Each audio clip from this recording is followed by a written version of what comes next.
pessoal. Então, estamos aqui para continuar falando a respeito dos tipos de reações químicas que podem ocorrer com os monossacarídeos, sendo que, como eu disse para vocês, nessa aula a gente vai estar trabalhando com um tipo de reação que é a formação de ligações glicosídicas. Como que as ligações glicosídicas são formadas? Os carbonos M-acetal ou M-cetal de um monossacarídeo, esteja ele na conformação alfa ou beta, vai poder formar ligação com outros átomos de carbono de outros monossacarídeos. Então, a ligação glicosídica, ela vai envolver uma reação de condensação entre dois monossacarídeos. Nessa reação, então, a gente vai ter que um monossacarídeo vai ter o seu carbono anomérico envolvido, o outro monossacarídeo pode ou não ter o seu carbono anomérico envolvido. Quando a ligação glicosídica é formada, um monossacarídeo vai perder um grupamento hidroxila. O outro monossacarídeo vai perder um átomo de hidrogênio, de forma que vai sair uma molécula de água e vai ser formada uma ligação entre um monossacarídeo e outro através de um átomo de oxigênio, e isso é o que nós chamamos de ligação oglicosídica, porque ela é feita através de uma ponte de oxigênio. Então, como nós podemos classificar as ligações glicosídicas? Nós nomearemos a ligação glicosídica de acordo com os átomos de carbono que estão envolvidos.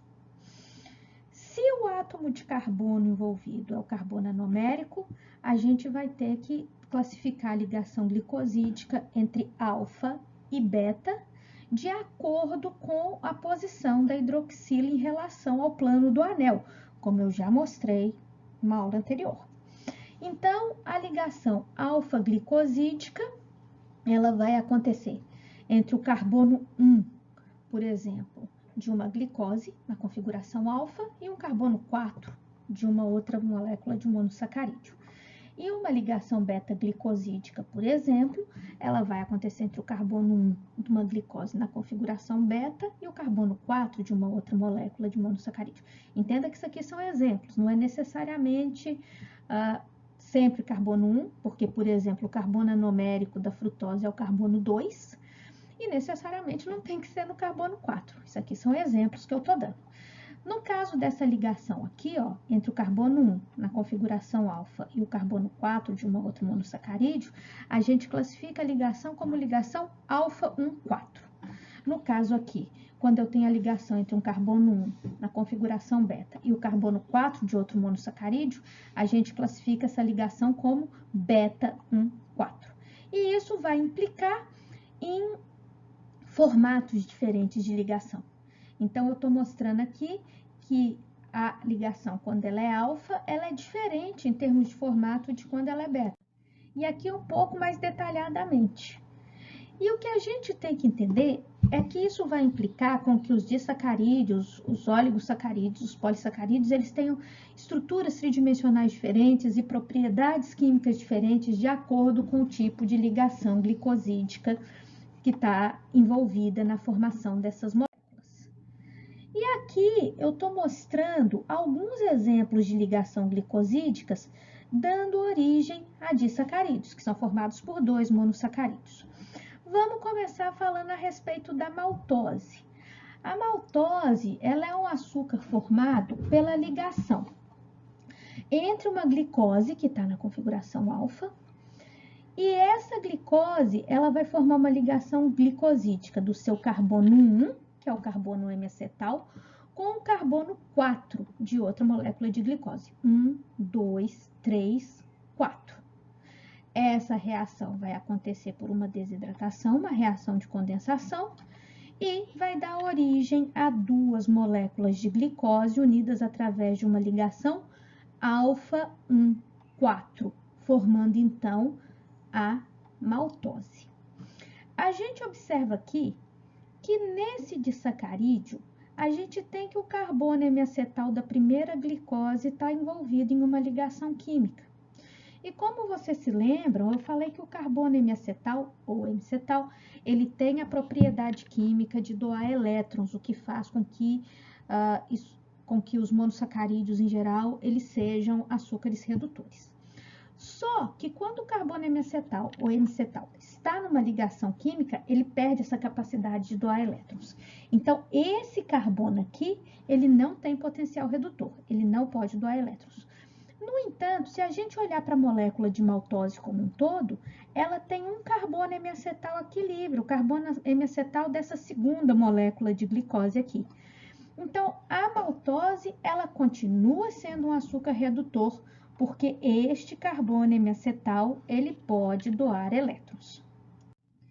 E aqui eu estou mostrando outros disacarídeos. A lactose vai ser formada pela ligação entre o carbono 1 de uma galactose na configuração beta e o carbono 4 de uma molécula de glicose.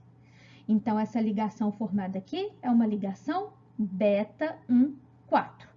De novo aqui, ó, o carbono hemiacetal da glicose, ele não está envolvido na ligação, o que faz com que ele possa continuar doando elétrons e o que permite que ele seja um açúcar redutor também. Aqui nós temos ainda a molécula de sacarose. A molécula de sacarose, ela é formada por uma glicose e uma frutose.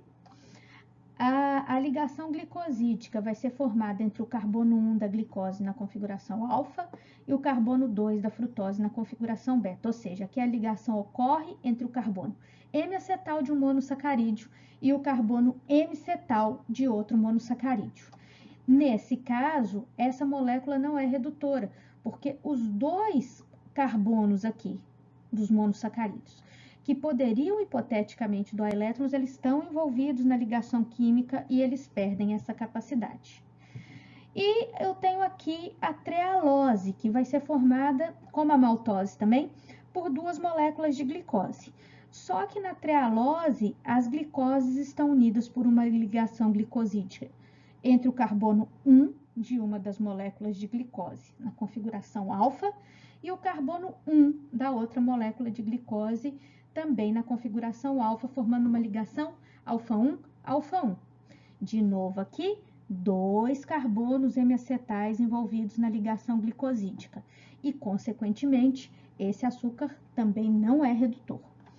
A lactose, ela é o açúcar do leite. A sacarose, ela é um açúcar de transporte dos vegetais. E a trealose, ela é um açúcar muito importante, muito comum no metabolismo de insetos. Então, agora que vocês já entenderam como é formada a ligação glicosídica, no nosso próximo encontro, a gente vai estar falando na formação de polímeros maiores de monossacarídeos. Eu encontro com vocês na próxima aula e muito obrigada pela atenção.